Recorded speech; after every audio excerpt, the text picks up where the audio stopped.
And I'm Ty, aka Tyrone Waters. Okay, Yeah. so tell me how long you guys been married? Anybody can Sure, speak. I'll start October 12th, 2013. So 6 years. Yes. 6 years. And how did you guys meet? And y'all both can tell y'all versions of the story. Ladies first. Let's start with you first, man. Okay. So we actually met. We're in Charlotte, North Carolina, and this is where we actually met. And we haven't been back here since we met in 2012. So I came up because I lived in Columbia, South Carolina at the time, and I was visiting with my sisters for CIAA. But my very first time attending, I wasn't really, interested in all of the festivities, but just happened to be up here that same weekend. And me and one of my sisters went to uptown to this place called the Epicenter, where they have a bunch of different activities and restaurants and things like that. So we went to a day party, and at the party is where I actually ended up seeing Ty. He was on the dance floor, and So you was at a club. A lounge. Yes, I like With that. music. Yes. Yeah. Okay. I was at a lounge, and like I said, this was my first time attending, and not really, my forte. But my sister convinced me to go out, so I just went because she asked me to come, and we were sitting in VIP. And I looked across the room, and I saw this light-skinned guy with this little fedora hat on, and I thought he was really cute. Yes. And when you go out, you just see people. So I see guys, and it's one thing to see, somebody you think is interesting, but in the back of my mind, I was thinking, oh, I'll probably never meet him. But when me and my sister and one of our other friends were walking, we went to the restroom, and as we were coming back and going to our area, I felt a tap on my shoulder. So I turned around, and it was the same guy that I saw on the dance floor. So I was like, oh yeah, he called me out. So he asked me for what my name was, and I told him, and he asked me for my number. So I gave it to him, and I was just like, guy, club. He may call me, he may not. It's just one of those type of events, but it just made me feel good that, he pointed me out and asked me for my number. But he actually did call me. Well, actually, before that, before leaving that location where we were, I actually left my cell phone in the bathroom. And after I gave him my number, I realized that I didn't have my phone. So I went back to the bathroom, and it was not there. So fortunately, I was with AT&T and still am. They were right across the building from where we were, and I bought a new phone. So just in case he called me, I could have a phone. And he did call me and asked me to go out on a date. So we went out to dinner at a hibachi restaurant. And we had a really, really good time, a lot of laughs, a lot of things in common. I found out he was a Christian, as I am, and that, was a pleasant surprise. And I also found that he lived in Connecticut, which, is quite far from South Carolina. But, we, just wanted to enjoy the moment, and said, we just said that we would keep in touch, but you never really know how it'll go. However, it went well. Wow. All right, so Mr. Waters, you take your version of this story. Sure. So my traveling buddy and I, we planned on traveling down to CIAA in North Carolina for the festivities. My traveling buddy, who is also a promoter, he had an opportunity that came up. So my traveling buddy said, I can't travel. I'm sorry about that. So I told myself, I was like, you know what? I have vacation time. I want to go out. I'm not going to cancel the trip. I'm just going to head on out. So, headed out. And during the festivities, I stopped by the lounge, the Epicenter. And as I was at the Epicenter, I saw this beautiful brown-skinned lady walk on by me. So I had to tap her on her shoulder, and she turned around, and I saw a huge smile. So I was like, Yeah. I was like, that's a good nonverbal right there. So, I just complimented her on her natural hair. And she told me she had a little piece in there that I found out years later, but it's still hers. But it's still natural and it's still beautiful. And so I complimented her on her hair. I asked her for her name, and she told me, she said Pamela. And I said, oh, like Pam and Gina and Martin. And she giggled a little bit. And I asked if I could get her number so we could hang out sometime. And she provided me the number. And like she said, I called her and we hit it off real well on that initial phone call. Found out she was a Christian. She's into a lot of things that I'm into, eating healthy, working out. So we just hit it off really well. We arranged a date for the hibachi, had a wonderful time, remained in contact. It started, we were communicating like once a week to a couple times a week until every day. And I was like, wow, she has these awesome quality of a wife. So the more we were talking, the more we were just vibing, bonding, and connecting. And we both over time knew that was the one for us.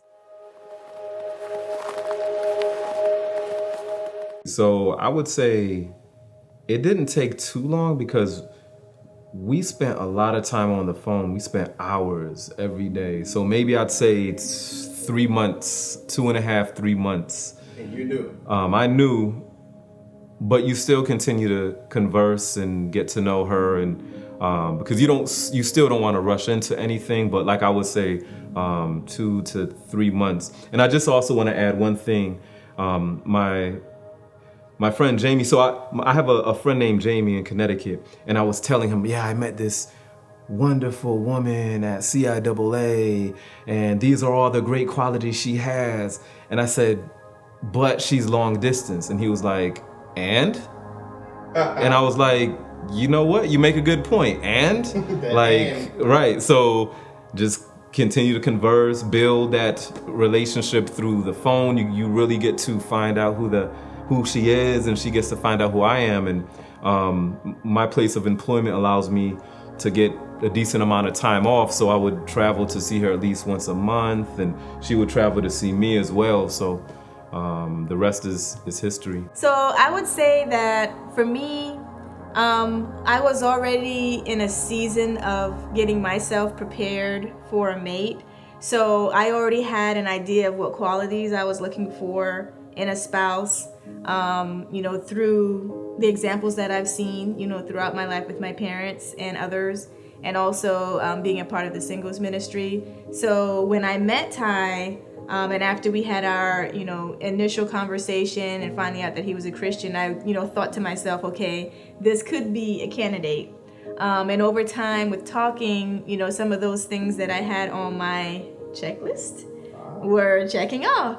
So I would say, for me, it was probably more so sooner, just in terms of knowing that there were these qualities that I already had in mind, my essential things that I was looking for. And, as we continued to talk and I found out, some of these things were, positives that were on my list, I would say, probably, within, I would say a month, I would say something like that, I could see through I would say probably 2 months, because we did start off with more of a longer span between conversations, but once we started talking more frequently, those things were checking off on my list. So within, the first month or two, something like that. Yes.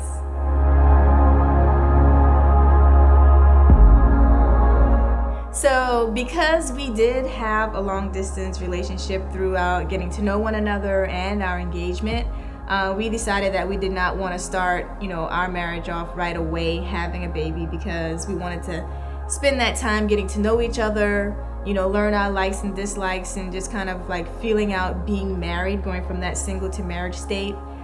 So we decided, for the first year at least, that we would not wouldn't, plan to have a child. So we wanted to spend that quality time together, traveling and getting to know one another. And then we would revisit the conversation after our first year. So I don't think we really started trying until year number 2, because when we got married, we decided that instead of doing a big trip for our honeymoon, we would do a big trip for our first year anniversary. So we wanted to get some of those things, done and just kind of plan, from where we were living. We wanted to get a home, and have that, in place so that we could grow our family. And we were Ty had a condo at the time where we were living. So we were in process of getting a home, which took, about 2 years before we ended up doing that. So once we got our home, we were ready to get started.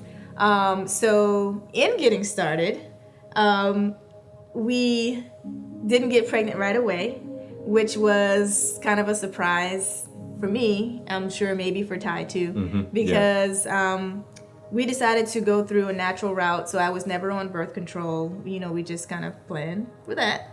And I never took birth control ever. So I was thinking, okay, I'm healthy. I didn't have anything to flush out of my system. So once we're ready, we should be good, get pregnant, and, have that kind of flow in line with what our plans were. But we did not get pregnant right away. So I would say after about 9 months, at my yearly physical, I talked to my doctor, or maybe it was 6 or 9 months.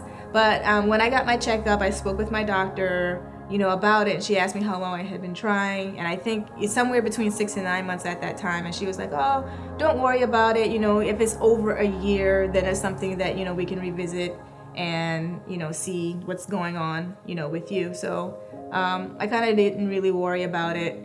And at the year mark, I was like, okay, let me just wait another, couple of weeks, a month, and see if we get pregnant, before I decide to go back and with my physical and see what's going on. So it was probably about a year and a half after we had started trying that we still weren't pregnant at the time. And so my doctor recommended an infertility clinic, and we kind of started that process.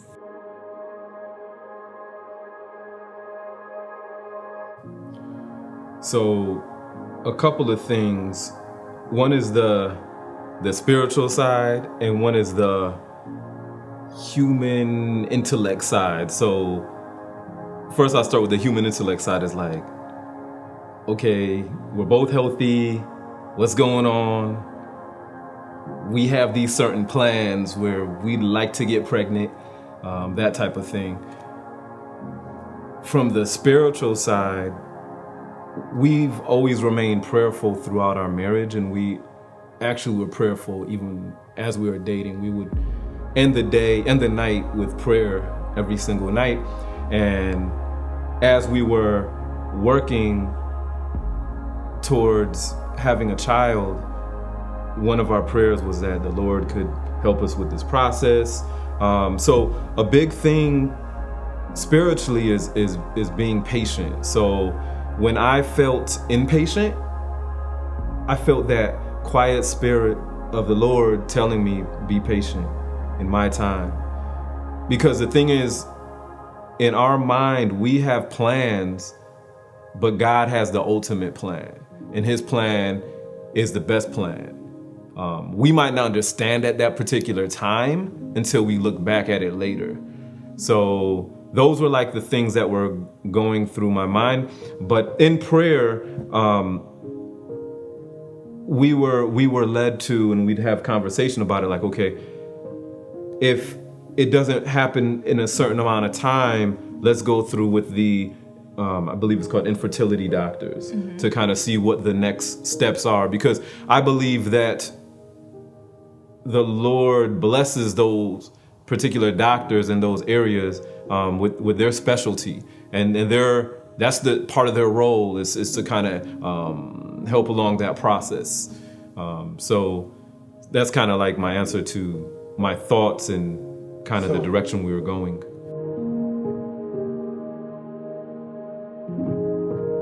Yeah, so it started off with them asking a bunch of questions about my history, and just if there's anybody in my family who had any issues with infertility, just some of the, diseases and things like that, those sorts of questions. And it's about my health and, most of them, like, smoke, drink, those sorts of questions that are always asked. And those are, I don't smoke, don't drink. So there really wasn't any hindrances, as far as my health was concerned in my mind and, with the questions that were asked. And so after going through that checklist of questions, then, they did some blood work and all the blood work came back fine. So just with the tests that were done, based on what we were told, we were both normal, healthy, like no major issues. And I just, want to add to that, in the process of us praying and kind of getting to the point where we did go to the infertility clinic, I've always, had a strong faith that we would have children. So when it didn't happen, I still felt encouraged because I knew that it was going to happen at some point. And also I did have at least 3 people that gave me confirmation, through the Lord speaking to them. They kind of spoke to me what the Lord told them. And, those were, whenever I felt like, oh man, like, not yet, I would look back and remember what they told me and just say, okay, we can do this. It's going to happen. Just hold on to faith. So in the process of the infertility clinic, I really didn't want to go because... This is for visit 1-on-1? This is for the first visit. I really didn't want to go because I just felt like, we're fine. Like, why do we have to do this? But, I decided just to go through with it. And actually the process of going to the infertility clinic, a couple of friends that I have did go through a similar process, through either having miscarriages or struggling to have a child. So their testimony to me was also an encouragement, in that decision to just, don't worry about it, just go. And so with the first visit, it was mainly the questions, and then it was blood work after that.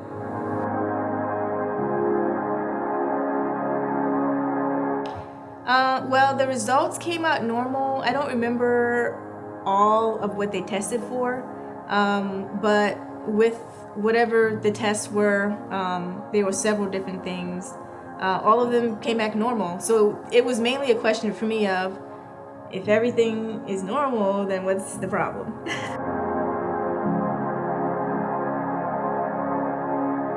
Well, after the blood work was done and we found out what the results were, we went to the next step, which was to have the dye test done to see if my fallopian tubes were open on both sides. And they also had to check Ty's sperm. So that was the next step after the blood work. And they explained that after that step, if, we weren't pregnant, then they would, move on to medication and kind of moving to that escalated level to, help us along the way. However, like Ty said, after we took the dye test, or after I took it, right. Shortly after that, we did become pregnant. Wow. That's huge. Yeah, and the doctor told us, after we found out we were pregnant, that a lot of times when they do that test, it kind of flushes things out and it opens it up, and they have many, many people that end up pregnant after that step. Very common. Yeah. So pretty much that dye test came and flushed anything that was maybe in the way, out of the way. And the next time you showed up, when you showed up, did you already know you were pregnant, or did they say, "Oh, girl, you're pregnant"? So I ended up missing my cycle. Gotcha. And we decided to buy a home test. And we'll always remember this time period. It was right between Christmas and New Year's, like December, January, because Ty's grandmother actually passed away. And, you know, throughout the time that I've known her, she's always been like, "Oh, you want great-grandchildren." Yeah. And, I remember visiting her when she was at the nursing home before passing, and she just, kind of shared, about just encouraging us and, wanting, to see, her great-grandchildren. She said, "Don't be stressed. Just do it. Don't be stressed." She's a Polish woman. It's a bad accent. So right around that time, she passed away. So we took the test, and it came back positive. So we kind of had our private celebration about it, but we didn't want to share it with the family at the time. Just kind of going through the funeral process. And I wanted to just add, so like looking back at it, I believe God's timing was the process of life. So one life is lost in my grandmother, and then a life is gained in my son Isaac. So that's kind of what came to my mind, and in terms of the timing, and it made sense. But of course, in terms of expressing the news of us being pregnant, we wanted to be sensitive and allow time for the family to grieve first, and us as well with the family.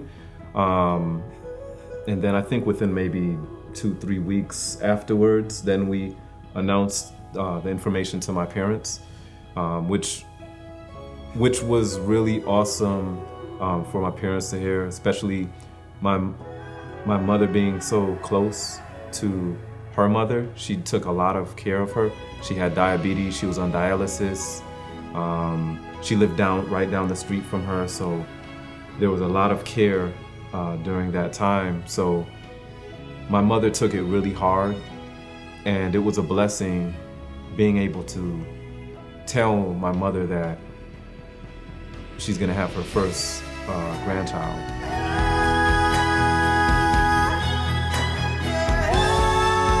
His name is Isaac Aiden Waters, and he is 14 months. Born September 15th, 2018.